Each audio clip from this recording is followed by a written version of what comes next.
Invest చేస్తున్న బిగినర్స్‌కి biggest challenge ఏంటో తెలుసా? వాళ్ళ ఎమోషన్స్‌ని కంట్రోల్ చేయడం. యెస్. సో, ఇప్పుడు మార్కెట్ పైకెళ్ళిందనుకోండి బాగా హ్యాపీగా ఉంటారు. అదే మార్కెట్ కిందకెళ్ళిపోతే వాళ్ళు ఫియర్ ఉంటారు. ఈ 2 కలిసి వాళ్ళు మొత్తం లాస్ అవ్వడానికి చాలా ఛాన్సెస్ ఉంటాయి. సో, అలాంటి సిట్యుయేషన్స్‌లో మనం ఏం చెయ్యాలి? సో, ఫస్ట్ మన ఎంట్రీ అండ్ ఎగ్జిట్ అనేది మనకి క్లారిటీగా ఉండాలి.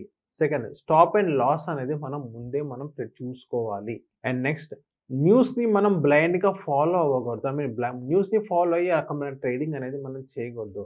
ఇంకోటేంటంటే చిన్న చిన్న అమౌంట్‌తో మనం స్టార్ట్ చేయాలి. అండ్ లాస్ట్ ఏంటంటే లాంగ్ టర్మ్ మైండ్‌సెట్ అనేది మనం మెయింటైన్ చేయాలి.